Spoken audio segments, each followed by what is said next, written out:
ఆమేన్. Okay, దేవునికి మహిమ కలుగును గాక. మనము గడిచిన నెలల్లో వారాల్లో చాలా రోజులుగా మనము అపొస్తలుల కార్యం 8వ అధ్యాయం మనం ధ్యానం చేస్తున్నాం. దానిలోని గార్డ్ సీమోను గురించిన విషయాల్లో కొన్ని నెగిటివ్ విషయాల గురించి మనం నేర్చుకుంటూ వచ్చాం.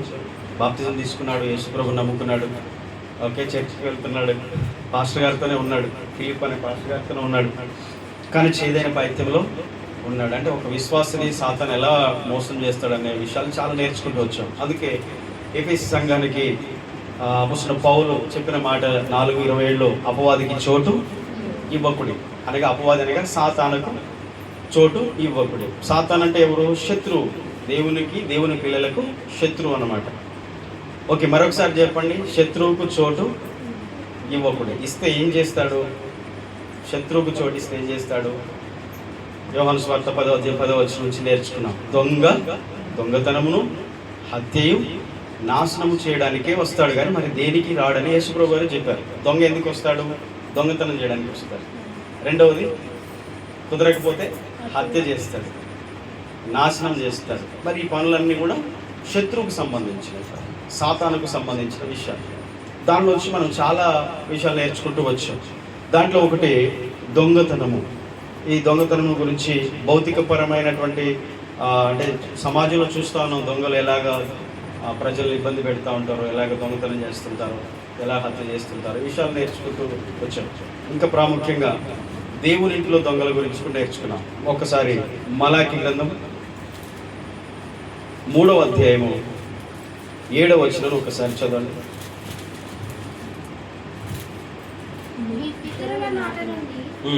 మీరు నా కట్టడలను గైకొనక వాటిని త్రోసివేసిరి. అయితే మీరు నా తట్టు తిరిగిన ఎడల నేను మీ తట్టు తిరుగుదునని సైన్యములకు అధిపతి యెహోవా సెలవీయగా మేము దేని విషయంలో తిరుగుదుమని మీరందరూ మానవుడు దేవుని యొద్ద దొంగిలిన అయితే మీరు నా యొద్ద దొంగిలితిరి. దేని విషయంలో మేము నీ యొద్ద దొంగిలితిమని మీరందరూ 10వ భాగమును ప్రతిష్ఠార్పణలను ఇయ్యక దొంగిలితిరి. చాలా దేవుని ప్రతిష్ఠ అర్పణలను దొంగిలించినటువంటి ప్రజల గురించి చెప్తా ఉన్నాడు. ఓకే, మనకు తెలిసి మనం ఏం దొంగతనం చేయట్లేదు అనుకుంటాం, కానీ దేవుని విషయాలకు వచ్చేసరికి దేవుని బిడ్డలుగా దేవుని దగ్గరనే ఈ స్వభావాన్ని కలిగి పనిచేస్తున్నట్టుగా లేఖనం చెప్తా ఉంది. సరే, ఇది పాత నిబంధనలో చెప్పారు, ఇజ్రాయెల్ గురించి చెప్పారు. ఆ రోజు వారంటే దేవునికి ముఖం చాటేశారు, దేవుని తట్టు వారు ముఖం తిప్పుకోవట్లేదు, ఆయన కట్టడలు అనుసరించడం మానేశారు, ఆయన ఆజ్ఞలు అనుసరించడం మానేశారు, ఆయన మార్గంలో నడవడం మానేశారు. కేవలం దేవుని బిడ్డలుగా మాత్రమే ఉన్నారు, కానీ దేవునికి సంబంధించిన విషయాలు ఏవి కూడా చేయట్లేదు. ఉంటున్నారా? ఓకే, మీరు చూడండి, పర్వాలేదు, మీరు బైబిల్ ఏం చూడొద్దు, నా వైపు చూడండి, చూడండి, పర్వాలేదు. ఓకే, అందుకనే దేవుడు ఏమంటున్నాడు అంటే, మీరు నా యొద్ద దొంగిలితిరి అంటున్నాడు. మీకు అర్థమైందా? దేవుడు సూటిగా మాట్లాడే విషయాలు చాలాసార్లు దేవుల్లో ఎదిగి అన్ని విషయాలు తెలిసిన వారే ఈ పొరపాటు చేస్తారు. అంటే తెలిసిన వారే ఎక్కువ తప్పులు చేస్తారు తెలియని వారికంటే.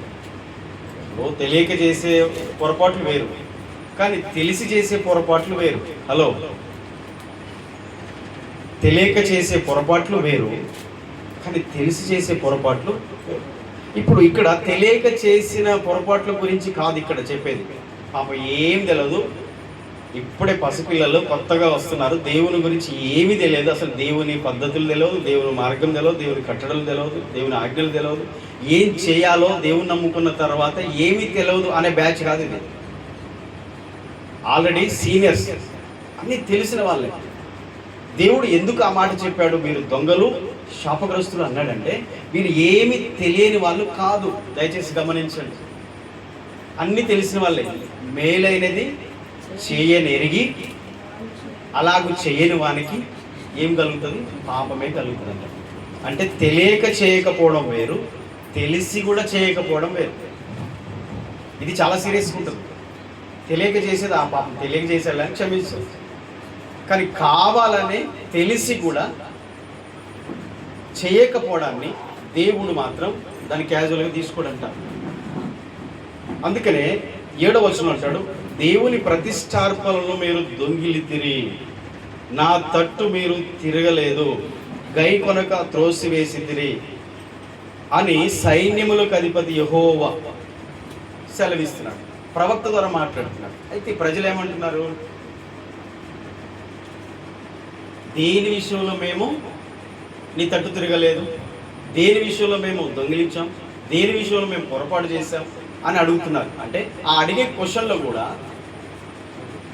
నిజంగా వారు ఆ దేవుడు చెప్పిన మాట అర్థం కాక అడుగుతున్నారా, అర్థమై కూడా తెలిసి కూడా అడుగుతున్నారా? అర్థం కాక అయ్యో మేము ఎప్పుడు తప్పు చేసాం, మేము ఎప్పుడు దొంగతనం చేసాం, మేము ఎప్పుడో నీకు వ్యతిరేకంగా పాపం చేసాం, మేము ఎప్పుడు తిరుగుబాటు చేసాం. దేవుడు అన్నాడు మీరు తిరుగుబాటు చేశారు అని 7వ వచనంలో అన్నాడు. గై కొనక వాటిని త్రోసి వేసిరి, నా తట్టు తిరగండి అని దేవుడు చెప్పాడు. అంటే మేము ఎప్పుడు తిరగలేదు, ఎప్పుడు తిరగాలి, దేని విషయంలో తిరగాలి నీ తట్టు? అంటే వీళ్ళు తప్పిపోయిన సంగతి కూడా తెలియదు. ఒక విషయం అర్థం చేసుకోండి, మనం దేవునికి దూరం అవుతున్న సంగతి మనకు అర్థం కాదు చాలాసార్లు. అంటే ఒక గ్రహింపు లేని తనం అంటారు దీన్ని. ఏమంటారంటే గ్రహింపు లేని తనం. అంటే కొంచెం కూడా గ్రహించాలా వద్దా? గ్రహించాలి. ఆ గ్రహింపు లేని తనము కూడా ఒక పాపమే.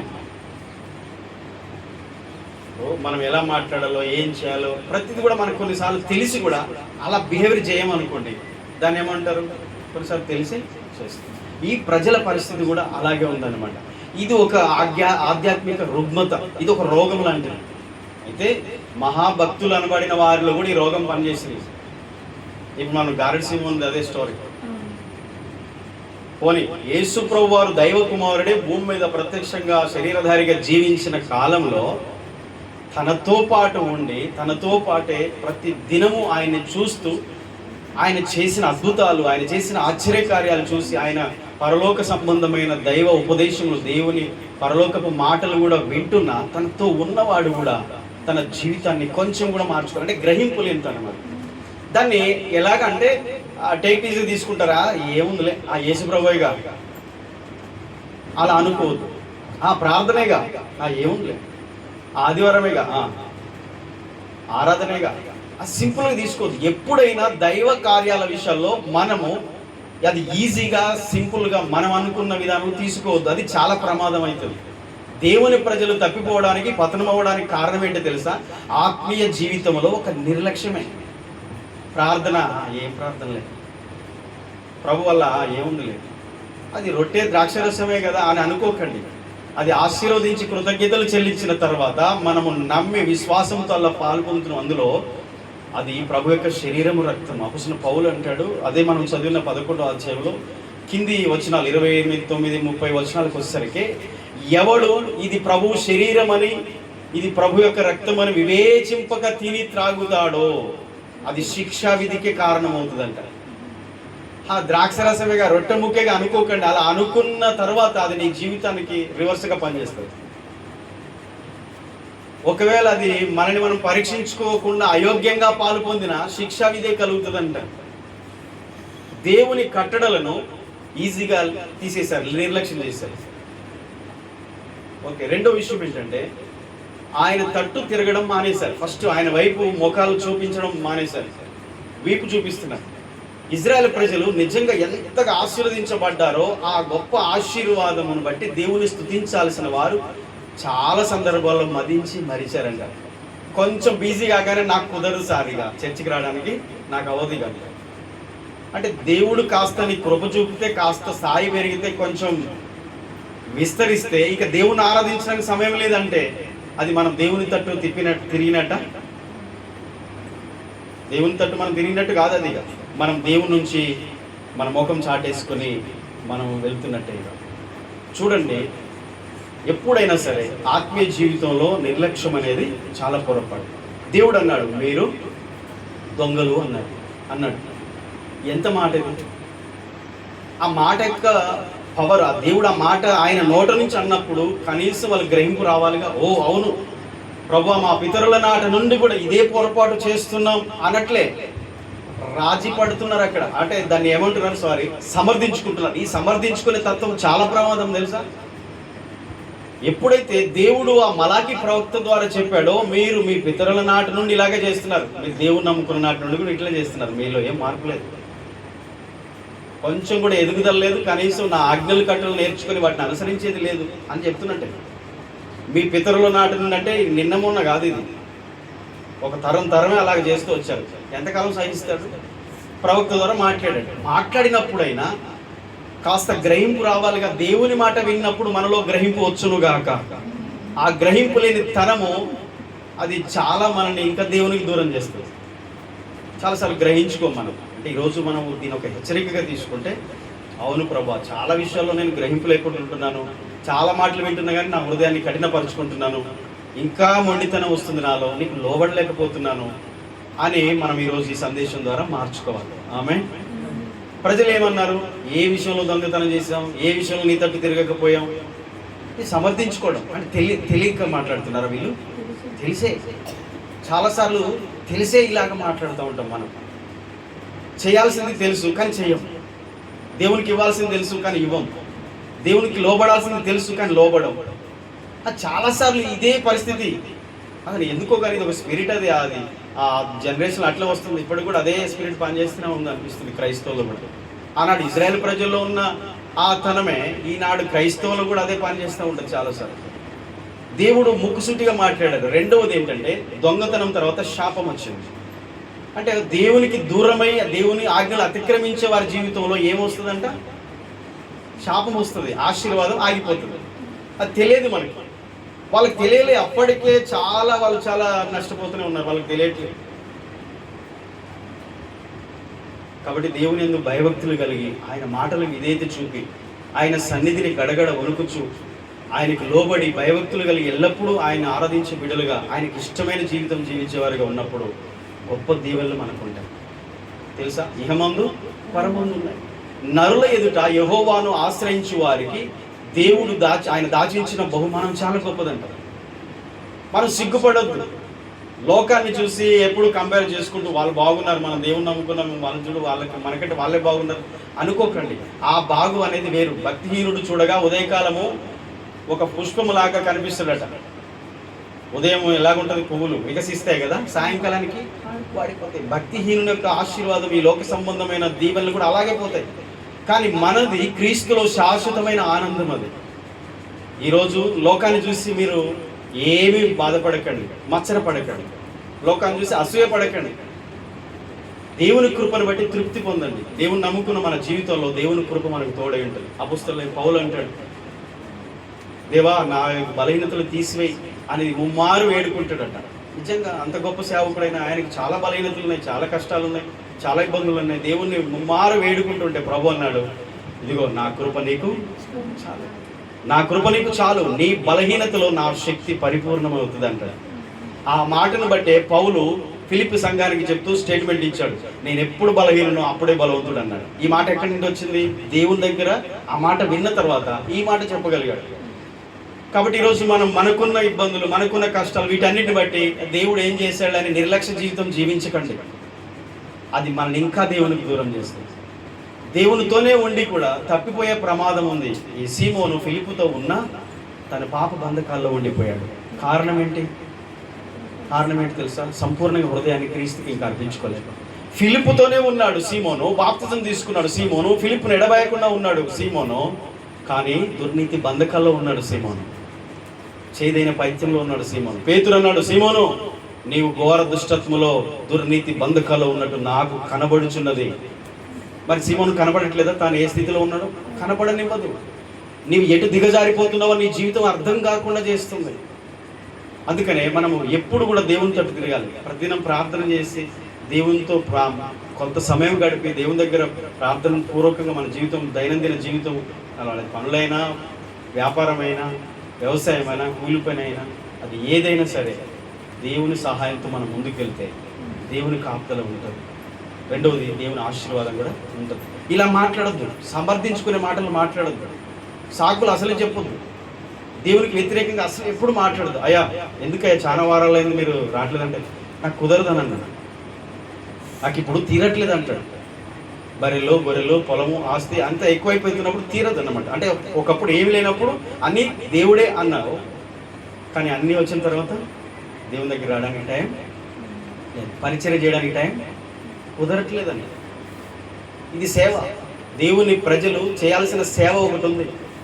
దేవుని బిడ్డలందరూ కూడా యాజకులే, రాజులైన యాజకులు, పరిశుద్ధ జనం, ఏర్పరచబడ్డ వంశం. ఆ గ్రహింపు లేదా? ప్రతి ఒక్కరు ఆరాధించాలి, ప్రార్థించాలి, దేవునికి సమర్పించాలి, దేవుని సేవ చేయాలి, పరిచయం చేయాలి. పాస్టర్ గారు చేస్తాడు, సేవకుడు ఒక్కడే చేస్తాడా? ఈ డ్యూటీ సేవకుడు ఒక్కరిది కాదు, సంఘం అందరూ చేయాల్సిందే. అదే దేవుని రాజ్యం. హల్లెలూయా. ఒక్క మాట చెప్పి నేను ముగిస్తాను. ఒకసారి యోహాను సువార్త 12వ అధ్యాయం 6వ వచనం ఒకసారి చదవండి. చిన్న అలవాటు మళ్ళీ మళ్ళీ పాపం చేయడానికి కారణమవుతుంది. సాతాను ఆ బంధకాల్లో మనల్ని బంధిస్తాడు. వాడిలాగా చెప్పినది వీధుల మీద శ్రద్ధ కలిగి కాదు కానీ వాడు దొంగ అయి ఉండి తన దగ్గర డబ్బు సంచి ఉండినందున అందులో వేయబడినది దొంగలించుచు వచ్చేను గనుక అలాగూ చెప్పాడు. చాలు. ఇక్కడ లేఖనం ఏం చెప్తుంది? ఒక్కసారి వాడు అన్న పదం వాడొచ్చా? చూడండి. నాకెళ్ళి బైబిల్లో ఇస్కరియోతు యూదా గురించి ఏమని ఉంది? గౌరవంగా గారు అని ఉందా, గాడు అని ఉందా? బైబిల్లో రాయడానికి దేవుడు ఎలా అనుమతించాడు? వాడిలాగూ చెప్పింది. ఈ సింగిల్ వర్డ్ వాడు అన్న పదం బైబిల్లో పరిశుద్ధ గ్రంథంలో రాయబడిందంటే ఎంతకి దిగజారిపోయిందో తన జీవితం ఒకసారి ఆలోచించు. ఇజ్రాయెల్ ప్రజలు మాట్లాడుతున్నారు, మేము ఎప్పుడు దొంగతనం చేసాం, ఎప్పుడు నీకు తట్టు తిరగలేకపోయాం, అంత నెగ్లెక్ట్గా మాట్లాడుతున్నారు. దేవుని దగ్గర కొంచెం భయం లేకుండా. సేమ్ క్యారెక్టర్ ఇక్కడ కూడా అదే. ఈ స్వభావం ఉన్నటువంటి విశ్వాసుల జీవితాలు ఎలా ఉంటాయంటే తెలియకుండానే క్రీస్తుకు శత్రువులుగా మారుతుంటారు. దినదినం యేసుని ఎప్పుడు చంపాలా, యేసును ఎప్పుడు అప్పగించాలా. అసలు యేసును ప్రేమించి ఆయన కాళ్ళు కడిగి ఆయన ఆరాధించే ఒక మరియను చూడు.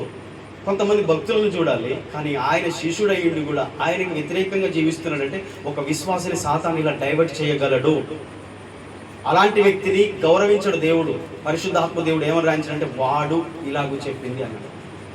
అంటే కానుక పెట్టిలో దొంగతనం, అంటే దేవుని దగ్గర దేవుని దగ్గర దొంగతనం. దేవుని ప్రజలు అనుకుంటారు మేము ఎప్పుడు దొంగతనం చేస్తాం. నిజంగా దేవుని మహిమ పరచకపోవడం కూడా దేవుని మహిమను దొంగిలించినట్టే. ఇప్పుడు దొంగతనం అనగానే మనం డబ్బుల గురించి ఆలోచిస్తాం, కానీ దేవుని పని చేయకుండా తప్పించుకున్న దొంగలే వీళ్ళు. దేవుని పని చేయని దొంగలు, దేవుని మహిమను దొంగిలించిన దొంగలు. చాలాసార్లు తెలియకుండా ఇది విగ్రహారాధన అయిపోతుంది. అసలు దేవుని గణపరచం, అందరినీ గణపరుస్తాం, అన్నింటినీ గణపరుస్తాం, అన్నింటినీ ప్రేమిస్తాం, కానీ ఆయన్ని ప్రేమించాం. ఒక విశ్వాసిగా దేవుడు నీ కొరకు ప్రాణం పెట్టాడు. ఆయన నిన్ను ఎలా ప్రేమిస్తాడు? ప్రాణం కంటే ఎక్కువగా ప్రేమించాడు. కానీ ఈరోజు దేవుని నమ్మిన బిడ్డలే ఆయన ఎంతగా ప్రేమించాలి? ఓకే, మన పని మనకు దేవుడు కాకూడదు, మన డబ్బు మనకు దేవుడు కాకూడదు, ఏంటి మనకున్న సౌకర్యాలు దేవుడు కావద్దు. మనకు దేవుడు ఆయనే, మన కొరకు ప్రాణం పెట్టినవాడు. ఆమె ఈరోజు దేవుని గణపరిచే వారు ఎక్కడైనా గణపరచబడతారు. దేవుణ్ణి హెచ్చించేవాడు ఖచ్చితంగా హెచ్చించబడతాడు. దేవుణ్ణి మహిమపరిచేవాడు తాను కూడా ఖచ్చితంగా దేవుని ఆ సమయంలో ఖచ్చితంగా ఘనత మహిమను పొందుకుంటా ఉంటాడు. దేవుడు తన బిడ్డల్ని ఎప్పుడు కూడా తక్కువ చెయ్యడు. నువ్వు ఆయన్ని ఎక్కువగా గణపరచు, ఆయన నిన్ను గణపరిచే బాధ్యత ఆయనదే. సమూయేలు ప్రవక్త,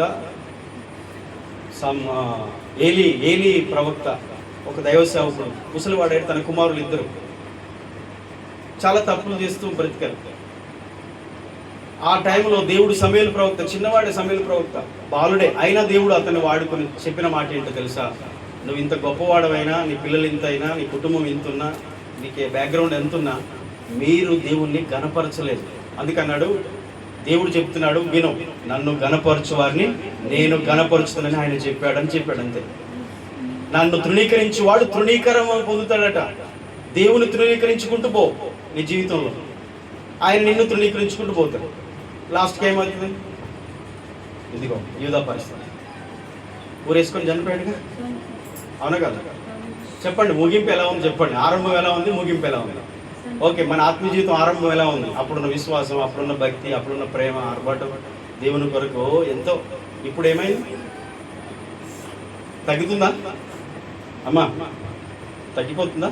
ఎదుగుతుంది? పరీక్షించుకోవాలి. ఓకేనా? మనం ఎప్పుడు సమర్థించుకునే మాటలు మాట్లాడదు. మేము ఎప్పుడు దొంగతనం చేసాం తెలియదు, అన్నీ తెలుసు. మంచి చేయాలి, అన్నీ ఏం చేయాలో మనకు తెలుసు, కానీ ఒక్కటి కూడా చెయ్యకపోతే దేవుడు అంటాడు, మీరు దొంగలు షాప్లో వస్తుంది.